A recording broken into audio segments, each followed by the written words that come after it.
There's no feeling more intense than starting over. If you deleted your homework the day before it was due, as I have, or if you left your wallet at home and you have to go back after spending an hour in the commute. If you won some money at the casino and then put all your winnings on red but it came up black. If you got your best shirt dry cleaned before a wedding and then immediately dropped food on it. If you won an argument with a friend and then later discovered that they just returned to their original view. Starting over is harder than starting up. If you're not ready for that, like if you've already had a bad day, then what you're about to go through might be too much. Feel free to go away and come back. I'll be here. Alright, thanks for coming with me on this trip. I'll understand if you have to take a break at any point. Just find a safe place to stop and quit the game. And don't worry, I'll save your progress, always. Even your mistakes. This game is a homage to a free game that came out in 2002, titled Sexy Hiking. The author of that game was Jazzuo, a mysterious Czech designer who was known at the time as the father of B games. And B games are rough assemblages of found objects. Designers slap them together very quickly and freely, and they're often too rough and unfriendly to gain much of a following. They're built more for the joy of building them than as polished products. In a certain way, Sexy Hiking is the perfect embodiment of a B game. It's built almost entirely out of found and recycled parts, and it's one of the most unusual and unfriendly games of its time. In it, your task is simply to drag yourself up a mountain with a hammer. And that act of climbing, in the digital world or in real life, has certain essential properties that give the game its flavor. No amount of forward progress is guaranteed. Some cliffs are too sheer or too slippery. And the player is constantly, unremittingly in danger of falling and losing everything.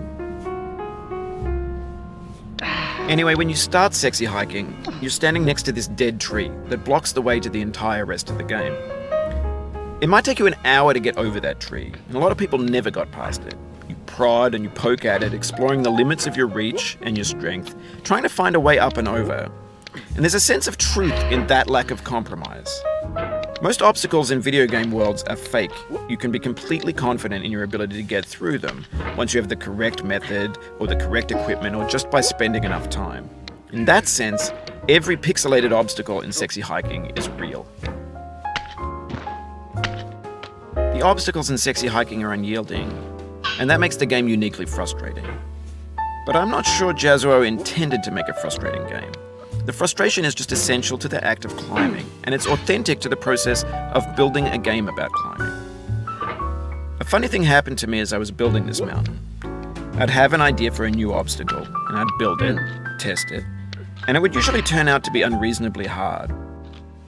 But I couldn't bring myself to make it easier. It already felt like my inability to get past the new obstacle was my fault as a player rather than as a builder. Imaginary mountains build themselves from our efforts to climb them, and it's our repeated attempts to reach the summit that turns those mountains into something real. When you're building a video game world, you're building with ideas, and that can be like working with quickset cement. You mold your ideas into a certain shape that can be played with, and in the process of playing with them, they begin to harden and set until they're immutable, like rock. And at that point, you can't change the world. Not without breaking it into pieces and starting fresh with new ideas. For years now, people have been predicting that games would soon be made out of prefabricated objects, bought in a store and assembled into a world.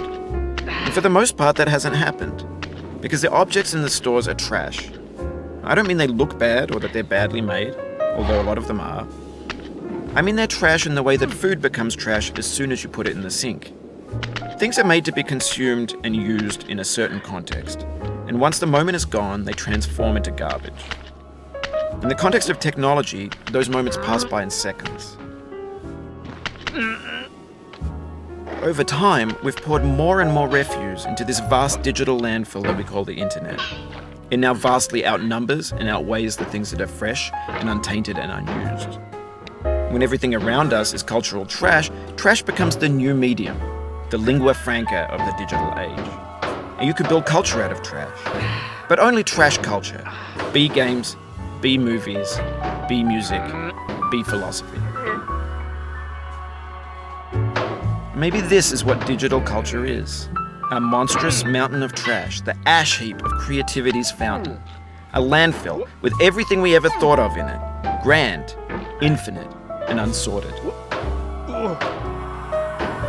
There's 3D models of breakfast, Gen X's fanfic novels, Scan magazines, green screen Shia LaBeouf, banned snuff scenes on LiveLeak. Facebook's got lifelike bots with unbranded adverts and candid shots of Kanye and Taylor Swift mashups, car crash epic failed GIFs, Russian dashcam vids, discussions of McRibs, discarded, forgotten, unrecycled, muddled, rotten, untitled. Everything's fresh for about 6 seconds, until some newer thing beckons, and we hit refresh. And there's years of persevering disappearing into the pile, out of style, out of sight. In this context, it's tempting to make friendly content that's gentle, that lets you churn through it but not earn it. Why make something demanding if it just gets piled up in the